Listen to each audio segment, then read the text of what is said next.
dibalur nih, kayak tadi saya lagi tanya, itu kan tadi kalau katanya kencur ini bisa untuk mengurangi nyeri sendi. Ini fakta atau mitos, Dok? Ya, ini fakta. Fakta? Iya.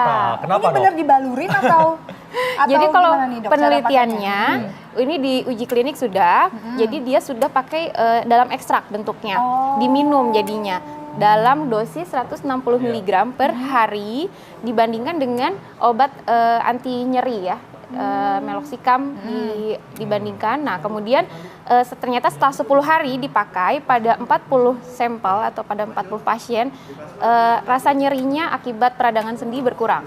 Begitu.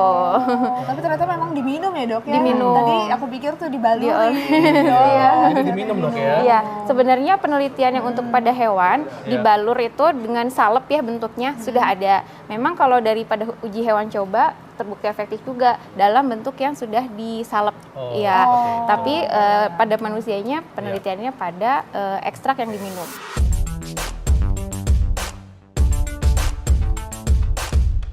Selanjutnya nih, Dok, ada juga mitos fakta yang beredar di masyarakat bahwa minum air rendaman ketumbar itu secara rutin dapat meringankan nyeri sendi. Fakta atau mitos, Dokter?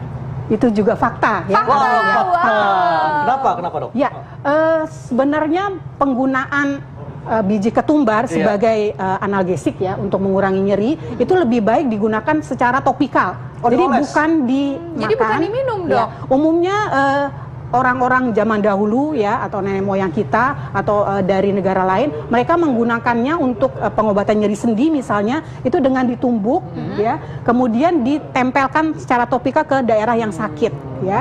Jadi efek yang dihasilkan lebih baik karena dia punya efek lokal ya. Jadi lebih baik secara langsung diolesi di tempat yang sakit. Efeknya akan menjadi lebih cepat dibandingkan dengan diminum. Tapi kalau tadi kan mitos faktanya tentang diminum ya, Dok ya? Ya. Diminum kita ada akan efek analgesik, tetap untuk ada efek analgesik, tetapi butuh waktu yang cukup lama.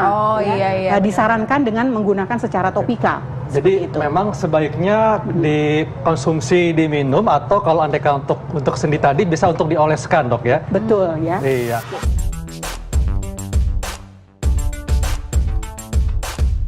Katanya nih si lengkuas ini bagus atau untuk mengurangi peradangan yang dapat menyebabkan penyakit. Ini fakta atau mitos, Dokter? Apalagi lagi pandemi nih, Dokter, kayak gini perlu banget nih. Ini fakta atau mitos nih, Dokter? Kalau yang ini adalah suatu fakta. Wah, fakta. Ya, jadi penjelasannya adalah berbagai kandungan atau zat aktif yang terdapat di dalam lengkuas ini banyak mengandung antiinflamasi atau anti peradangan. Yang sudah banyak buktinya adalah digunakan untuk peradangan pada daerah sendi. Oh jadi, gitu. Ya, tapi cara konsumsinya gimana, Dok? Apakah direbus apa gimana? Ya, spesifik untuk pengobatan pada radang sendi biasanya sudah ada sediaan jadinya. Jadi dalam bentuk kapsul dikonsumsi tentunya dalam jangka panjang ya. Kita tidak bisa mengharapkan lengkuas itu kemudian menyembuhkan dalam jangka waktu pendek. Biasanya penggunaan sekitar 1 bulanan itu akan mampu mengurangi atau menghambat durasi sakitnya di daerah sendi tersebut. Oh, jadi bentuknya itu kayak kapsul gitu ya, Dokter? Ya, tinggal diminum aja ya. Praktis banget ya. Tapi kalau misalnya selain kapsul nih, Dok, ini kan kalau ibu-ibu nih, saya nggak percaya kalau misalnya udah ada kapsul-kapsul, udah ada kandungan kimia yang apalah. Nah, kayak gini-gini, gimana tuh, Dok? Ya, kalau untuk penggunaan tradisional, kita bisa menggunakan lengkuas atau disebut laos tadi dalam bentuk bubuk kering seperti ini, ada yang sediaan sudah jadi, atau kalau rajin, kristal rajin, kamu bisa marut. Kemudian biasanya ini hasil parutannya seperti ini. Ini bisa diperas ya, kemudian dicampur dalam air mendidih seperti itu. Kemudian disaring dan air rebusannya tadi bisa dikonsumsi secara teratur 2-3 kali sehari dengan tujuan misalnya untuk mengurangi rasa sakit seperti itu atau mengurangi rasa kembung di daerah saluran cerna.